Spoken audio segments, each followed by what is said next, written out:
Okay, what's going on, everybody? Here, let me let you out. Sorry. No, you're fine.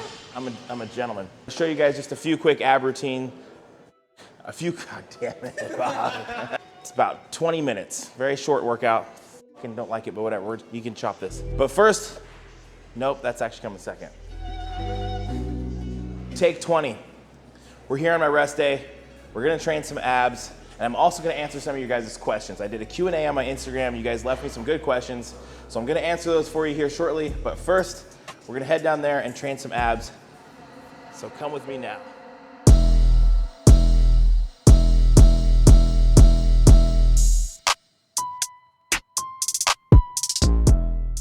All right, guys, so we are gonna do some ab training, but I just figured I'd fill you guys in on where I'm at right now. We're about 8 weeks post-show, still in like a health and recovery phase.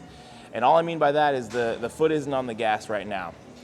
But I am still progressing week to week, so if I don't need any assistance to progress, then I'm gonna ride this thing out for as long as I can. We're a few weeks out from the Arnold Classic. I am gonna be attending, not competing, just with the Hostile team, gonna be there for a meet and greet. If anybody's gonna be there, leave some comments, maybe we can link up and take a photo. Don't be afraid to come up to me if you see me.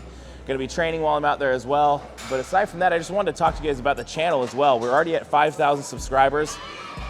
I'm really humbled to see the page grow so fast, and I'm very happy that you guys are enjoying it the way you are, and I appreciate all the support. It really means a lot. Everybody that's leaving comments, subscribing, sharing the channel, I'm so grateful. I really appreciate you guys. Let's get this thing to 10K. I know we can do it, but I need your help. Like, comment, subscribe, all that good stuff. We're gonna train some abs, then I'm gonna answer some of your questions. Right now, we're gonna start off with a leg raise movement over here off the decline bench. So follow me and I'll show you guys what I do. I'm gonna lay feet down on this and just do a simple leg raise. Yep, that's it. So one thing I'm looking for when I see this is I don't wanna just be like this. I wanna drive up hard, contract, and control it down. Squeeze, control it down. Squeeze, control it down. Oh, it's actually really hard to talk through.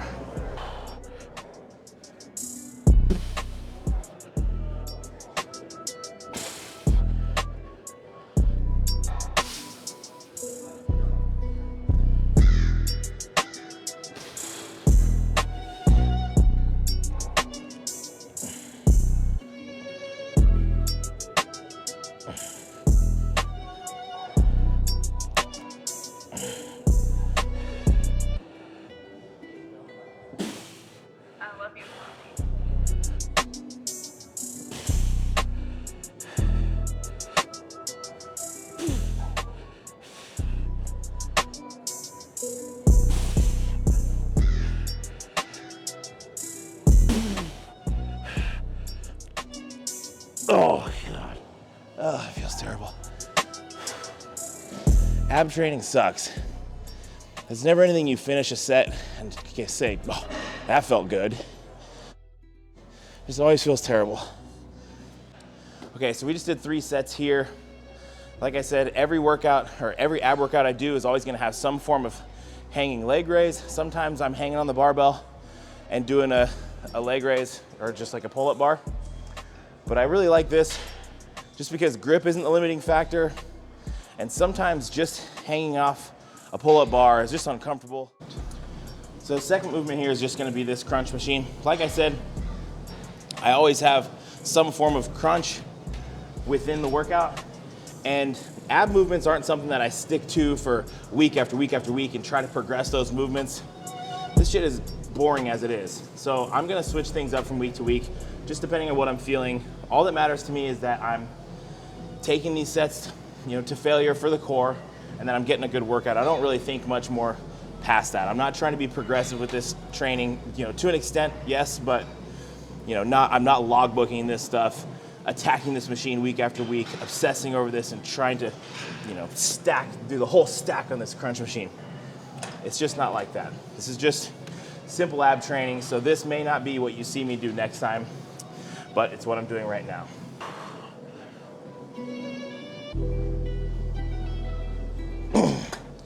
Oh God, I think I like training calves more than this.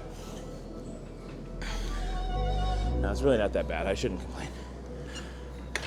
So I'm trying to lengthen the musculature of the core and crunch. Lengthen and crunch, not just sway back and forth.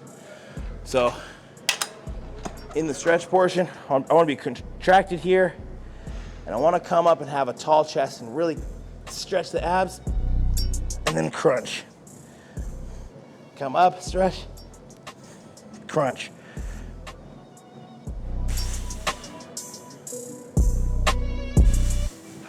Opposed to just kind of being like this. I love you, Bobby. Because I can, anybody can do this all day. That's not what we're trying to do.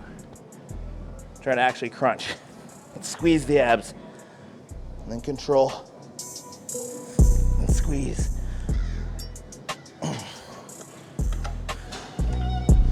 Okay, again, we did 3 sets here, just progressing in weight each time. Now we're gonna move back into the gym space and finish things off with some ab rollouts. Oh, black one, or should I use this one? That one's fine. This one's cute, right? Yeah. It's cute. I'm gonna take it. And where's the ab? There it is. All right, well, we just stepped outside to get some fresh air and I realized how nice it was out there. So I'm gonna take these 2 things outside and finish up my last movement out there. You guys notice? This matches my outfit today. How clever and cool. Well, this will be the last movement for abs. What I really like to pay attention to here is just getting a full stretch. I want to sit in that stretch for a second and then come up and contract. So I'm going to come down. I'm going to pause here for a second. And then I'm going to come back up. Down. Pause. Back up.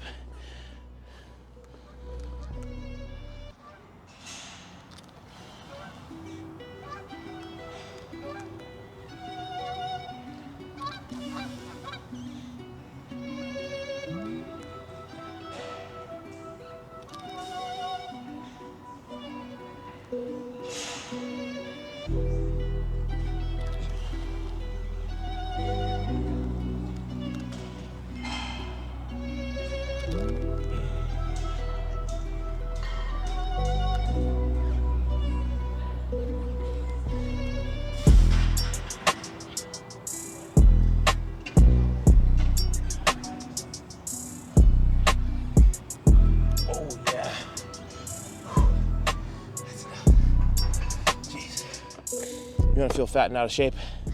Do some ab rollouts. I wish I was cool enough to do them on my feet. Right. I'm not. Okay. Well, that's it for abs, you guys.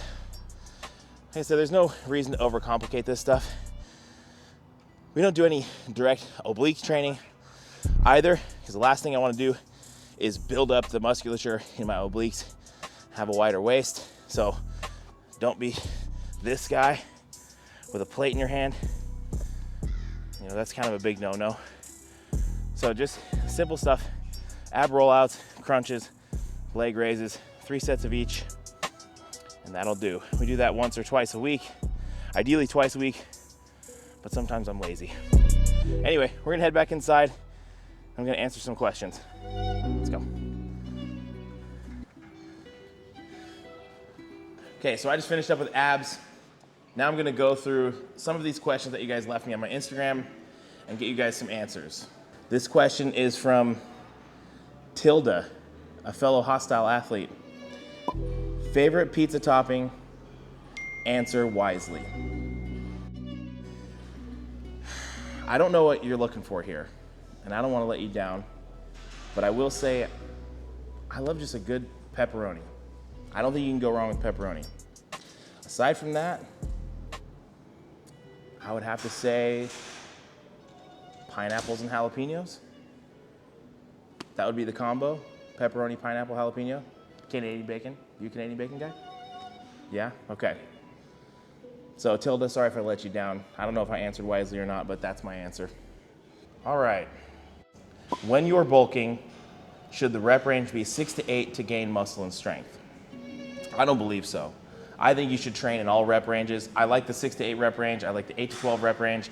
And I like being in 20 rep range, even 20 plus. Even in the off season, I actually prefer to have some higher rep stuff, so I make sure I'm still building an engine in the off season. I'm not becoming complacent and getting out of shape. So if anything, some higher rep ranges into the off season is a beneficial thing. So I would say staying in that 6 to 8 rep range is not necessary. How tall am I? I am 5'8". Hunter wants to know what my favorite cheat meal is. To be honest, my favorite cheat meal I'd say is Indian food. I love Indian food. Aside from that, a kind of a go-to staple would be like a couple burgers and some fries, maybe some pizza. What I've actually been doing lately, the wife and I have been cooking like a pasta meal at home. So I do like a red sauce with a lean beef, some garlic bread, and that's kind of a cleaner cheat. But then I do some cookies and ice cream afterwards. So it ends up going from a cleaner cheat to a pretty dirty cheat. All right, what size do you order in the garbage bag tees from Hostile? It's the body bag tees, but I order a 4X. And if you want them to fit a little bit bigger, like how you see mine fit, order a size up. So if you typically wear a 3X, order a 4X. 2X, order a 3X. Okay. Hip hinge for hamstrings necessary for full development, or are leg curls enough? In my opinion, just leg curls isn't enough. I think you want to have a hip hinge movement within your program. It's the greatest opportunity for load exposure for the hamstrings. It's the best way that you're going to be able to load the glutes and the hamstrings through a fully lengthened range. In my opinion, you really can't beat it. Kanye or Kim? I'm gonna say yay all day. What do you say? Yay. Yeah. Easily. Okay. Okay, what's the Crocs origin story? There's no origin story. And, it wasn't like nothing was born out of bad blood or anything like that. I just enjoy wearing Crocs. They're comfortable. If you've never worn Crocs, try on some Crocs. You'll understand. And I like to be comfortable when I do my cardio. So I do my cardio in Crocs. That's simple. The origin story. I would love a Crocs origin story. I mean, that could be a good film. Mr. Crocs, the story of the Croc. All right, Justin. Do you fold or do you bunch when you wipe? You gotta fold. Here, hold on. I'm gonna show you guys. Okay, I'm back. So there are some freaks out there that'll just do this and then wipe their butt. That's ridiculous. And it's also not cost effective. You gotta fold. That way you have some tensile strength to this and you're not gonna blow through it. Wipe, fold, wipe, fold, wipe, dispose. Premier technique. Dispose. In and out of the gym. Yeah. So, fold gang for sure. Yeah, maybe not so many folds. I think you run the risk of getting poop on your hands. So we're not that uptight around here with our toilet paper. I can just do a 2 fold and toss. But for the sake of the video, what's it like being a savage? Being A savage. I'm not a savage. I'm such a sissy. I'm this big guy walking around with my little dog, wearing matching yellow outfits. I'm not savage. Tips on dealing with knee tendonitis. So in my experiences, a lot of when people talk about knee pain, it's gonna stem from tight quads. Not always, but that can be a large contributing factor. So what you have is that patella tendon that runs over the kneecap, and when that quad is tight, it's pulling on that tendon, causing knee pain. And it's just an overuse of that tendon. So what I suggest is stretching, foam rolling, massage work, tissue work, things like that. That's gonna help loosen up the quad to relieve the tension on the knee. And aside from that, within your training, things you can do that can help is something like a tiger balm on your knees, and then a knee wrap, or a knee sleeve rather. Something that'll help keep the joint warm. A warmer joint is gonna be a safer joint. So in conjunction with foam rolling, stretching, knee sleeves, that's about all you can do. Aside from that, rest. I mean, anytime you're dealing with any form of tendonitis, it's gonna be from overuse. So backing off and resting that tendon is gonna be paramount. It's gonna be very, very crucial to actually recovering. But you wanna get to the source of the problem. You wanna understand why you're having that tendonitis. What's it like owning your own gym? Example, do you enjoy it? Is it very stressful? I do enjoy it. I love it. Is it stressful? I wouldn't say so, not necessarily. You know, we have a very good community here, and what I did is I built the exact gym that I would want, and I was very true to my vision, and people accepted it, and people enjoy it for that fact. They see the authenticity, they see that my blood, sweat, and tears are out here in this gym, so I receive a lot of support from my community. And I think that that's really paramount when it comes to running a business, is just not veering off of your mission statement, what you want. Be true to what you want and what you feel needs to be provided to your community. And that's what I did here, and I've had a very, very genuine, good response. As far as, you know, whether or not it's stressful, you know, I have other businesses, you know, so this isn't my primary moneymaker, and I will say that it allots me a little more freedom within my business model here. So I'm not approaching this thing with a corporate mindset of monetizing every single aspect of this business. There are ways I could make more money from this business, but it would veer off of what I want out of my gym, and I think ultimately what the members want. So because of that, because of my other financial situation, my other business, I'm able to be a little more flexible with what avenues I take to make money here. And really, it works perfectly for me and my lifestyle, and I'm so grateful to have this in my life. So I can't even look at this as any form of stressor, because it's just a blessing is what it is. You know, nutrition or the workout, which one is more important? I'm gonna say the workout. I'm gonna say knowing how to train and understanding the fundamentals of training is much more important. Maybe not much more important, but I think it is more important than the nutrition. Only because I think the nutrition is more teachable. Teaching someone how to train and how to train hard is so difficult. To get people to eat 8 ounces of white fish and 200 grams of white rice, anybody can do that.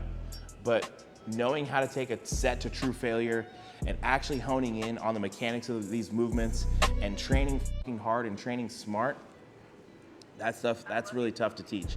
So I'm gonna say the training is more important. That being said, one is kind of nothing without the other. So you need to have both. But if we're gonna do, let's just say your training is 100%, but your diet's 80, or your training is 80% and your diet's 100, I think the guy who's training at 100% is gonna progress faster. Oh, this is a tough one, the hard questions. Marry, kill, pizza, burgers, cookies.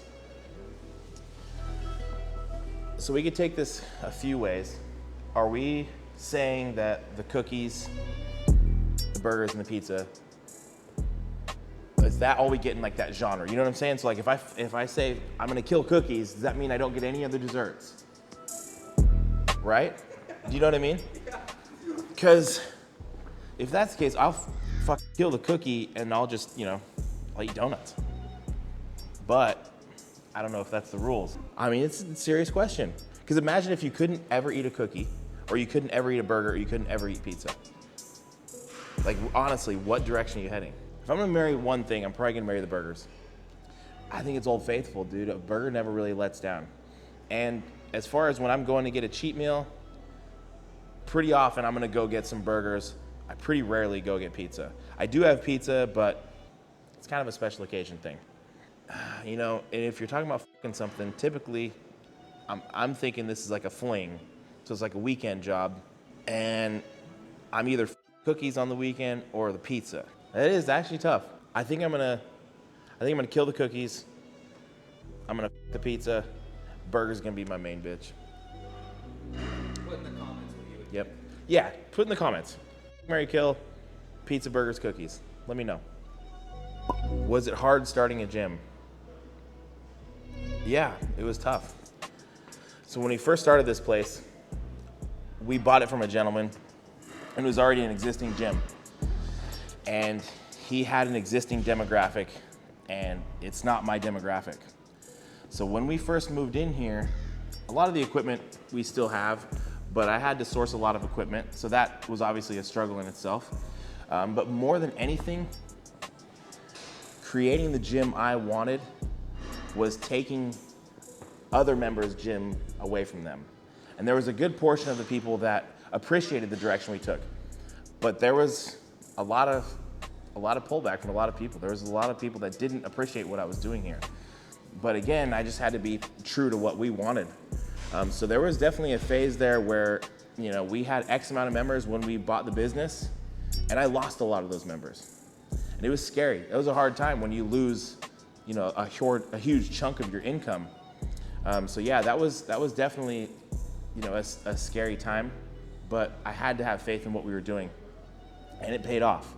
I will say, this place used to be, it was like a retirement community in here. Do you remember that? Oh, yeah. It was. There's a lot of old people in here. Fun fact, Filmer here was one of the first new members to sign up. Probably the first Dude, new yeah. member to sign up here at this gym. Yeah, you were. Holy shit, I remember that. I actually remember that. And that was when I was working the counter. Yes. Yeah, so I used to work that front counter. Yeah, I used to sit up there, get here at 8 a.m. and check people in, sign up memberships. I don't do that anymore. But that's what it took to get this place off the ground. I had to do that stuff. I remember, because there used to be like it used to be old school rock in here. I mean, every time you came in here, it was Tom Petty playing. So I remember the first time I was like, I'm putting on my own music. I'm doing it. And I don't remember what station I put on. I put on like a Pandora station, and it was A$AP Ferg, and the first thing you hear is, suck a nigga something. And I'm fucking, dude, that song came on, and there was a bunch of old people down there, and a handful of younger people, but man, I cringed. I came on, I was like, oh my God, what do I do? I just went for it, because this is my gym now. I can't back off. Now we have a sign that shows the rules that says, hey, we do not censor, bring headphones if you don't like the music. That being said, as a businessman and as a person that respects other people, we read the room. If I've got a bunch of older people down there, or older gentlemen, whoever, I'm not gonna, you know, blast explicit rap music. So I read the room, and I choose, or we choose rather, our music accordingly to, you know, to appease who's currently here. But at that time, that was like a moment where I took a stand. And I was like, dude, I'm playing my own music. And it was just the worst song that could have came on. But hey, that was like a moment, I'll always remember that. It was like a pivotal moment. So yeah, it was hard. And there's actually a lot of other financial burdens that were around that time. We'll save that story for another day. Maybe we'll do a gym tour. Comment if you guys want a gym tour, and I'll talk to you guys specifically about how we got this and you know, what that process was like. Do you put your bananas in a bag or buy them as is? I buy them as is. I just throw them bitches in my cart. Do you put them? You don't put them in a bag? Yeah, I don't know. Do people do that? Why would you? That seems like such an additional, unnecessary step. Yeah, no, we're not eating the peel. Yeah, nope. I'm just raw dogging them bad boys right into the cart. Yes, sir. Okay. Will you be at the Hostile booth at the Arnold? So we don't have a booth, but the Hostile team is gonna be there. So Fouad is gonna be commentating. The rest of us are gonna be spectating. A few of us are gonna be competing. But yes, the Hostile team is gonna be at the Arnold. Hostile is gonna have a big presence there. So come through, say hello, high five, all that good stuff. You said you eat ass, but do you like yours ate? A true gentleman never tells. I'm good. It's good to see you. I'm doing a YouTube video. No. Yeah. Okay. This one says, very good. And that's it. It says very good. Thank you. Oh man. Would you rather be 4'11" or 7'9"? Both of those heights would have their disadvantages. I would think I mean, if you're not playing NBA and you're 7'9", what the f are you doing? But am I good at basketball if I'm 7'9"? Because I don't think that you're automatically good at basketball just because you're tall. And if I'm 4'11", I can be a good bodybuilder. So I know I'm good at bodybuilding. I think I'd be one of the shortest bodybuilders you've ever seen. I think I'm going 4'11". What would you do? Tall. You'd go tall? Yeah. What you need if you're 4'11" is a short woman. And would my wife be with me right now if I was 4'11"? Dude, I don't know. Sorry if anybody's 4'11". I mean, that's a height that some people are, and that's okay. I'm just trying to imagine myself being 4'11". 7'9" is preposterously big. I'll say 4'11". I think just the world's better suited for short people. I might not be able to go on some rides, but I don't think a 7'9" guy can go on rides. Like at Disneyland? Or fit in an airplane. Yeah, or fit in an airplane. Yeah, 4'11", for sure. What do you do on rest days? I find it hard to focus on anything other than training.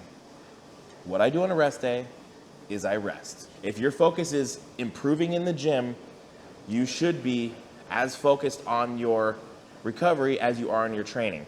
Now, if you're training and you don't feel like you need a rest day, and I hear a lot of guys say that, where they say, oh, I don't really need a rest day. Well, in my opinion, it's because you're not training hard enough. To be a little more specific, my wife and I both have the same rest day. So typically our evenings, we're in the gym, but on a rest day, we have that time to spend at home. We take the dogs on a walk. I watch movies. We catch up on shows on Netflix. When I get home after a long day of work and I don't have to go to the gym, I feel like I have infinite amount of time. So I'm actually able to watch a couple hours of TV with my feet up, or I have, things I need to catch up, like, client work or build some programs for some people, things like that. But I really appreciate those moments because it's a moment that I get to decompress, get away from the gym. I think within any relationship, you should have the ability to disconnect. And this is a relationship. I love the gym. Just like I love my family, I love my wife, but you can't spend all the time in the gym or with these people. There has to be moments where you disconnect. And I think that's what a rest day is and what it should be. I think it should be a moment for you to break away from the monotony of training every single day, rest, recover, refresh your mind, and come back in wanting to train again. But that whole, team no days off, don't prescribe to that. Take your rest days, recover, and enjoy some time away from this. Yes, we love it, but too much of anything is never a good thing. I think that's it. I think we're good. I think that's enough questions for tonight. I think I just want you guys to let me know if you did enjoy this, if you enjoyed this style of video. I had a good time. I appreciate the opportunity to answer your guys' questions, give you guys some feedback, and I want you guys to learn a little bit more about me. So comment below and let us know if you like this video, and we can do more of these. Until then, we will catch you guys on the next one. Thanks for watching, everybody.